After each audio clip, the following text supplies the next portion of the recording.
سب سے پہلے تو آپ کا بہت شکریہ، آپ سب پارٹیسپینٹس کا جنہوں نے شرکت کی اس سیشن میں۔ زیادہ تر پارٹیسپینٹس نے اسٹرکچرل ایشوز پہ فوکس کیا جو بنیادی طور پہ ہماری اکانومی کے مسائل ہیں اور جن کو ایڈریس کرنا ضروری ہے۔ ظاہر ہے آپ لوگ زیادہ ڈیپ انالیسس کیا ہے اکانومی پہ، کچھ لوگوں کی زیادہ نظر تھی پارٹیسپینٹس کی۔ میرے حساب سے دو ایسپیکٹ ہیں اس کے، ایک تو گورنمنٹ کا اسپیکٹ اگر دیکھ لیں، اور دوسرا ادر دین گورنمنٹ جنرل اکانومی۔ گورنمنٹ کے حساب سے زیادہ تر فوکس ہمارا ٹیکسیشن پہ رہا اس ڈیبیٹ میں، اور بالکل which was well placed. Doctor Noor Fatima نے اور باقی پارٹیسپینٹس نے بالکل صحیح سجیسٹ کیا کہ جو جو ایریاز چاہیے، اور جو چائنا کے ساتھ یا ڈفرینٹ تجارت کے حوالے سے کہ جدھر ٹیکسیشن کے چانسز ہو سکتے ہیں اور ریونیو ریز کیا جا سکتا ہے۔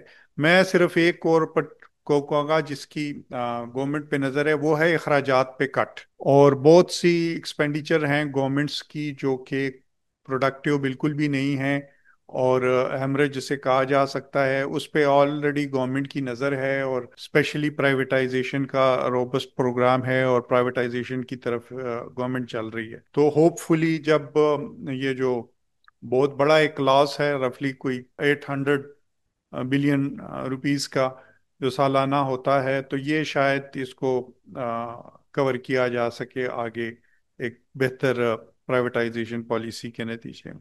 دوسرا ہے ہماری اوور آل اکانومی کا۔ اوور آل اکانومی میں دو میرے حساب سے زیادہ امپورٹنٹ فیکٹرز ہیں۔ ایک تو ایز آف ڈوئنگ بزنس، جس پہ اگین گورنمنٹ کی نظر ہے، اور اچھا ہے، آئندہ آنے والے دنوں کے ساتھ ہمارا فوکس اس پہ بڑھتا جا رہا ہے کہ کس طرح بزنس کو کرنا آسان بنایا جائے، بیوروکریٹک ہرڈلز اور یا جو گورنمنٹ راستے میں ایک طرح سے کھڑی ہو جاتی ہے اس کو ختم کیا جائے۔ تو اس پہ آبویسلی کام ہو رہا ہے، اور یہی ایک ڈائریکشن ہے کہ جتنا ایز آف ڈوئنگ بزنس ہوگا اتنا ہی لوکل اور انٹرنیشنل انٹرپرینور آئے گا۔ اور دوسرا اسٹرکچرل میں میرا خیال میں energy is the most important, جو کہ ایکچولی لائف بلڈ ہے تمام اکانومی کی، اور جب تک کہ پرائسز انرجی کی ریشنلائزڈ نہیں ہوں گے تو کوئی بھی ہمارا کمپٹیشن گلوبل مارکیٹس میں تھوڑا مشکل ہوگا۔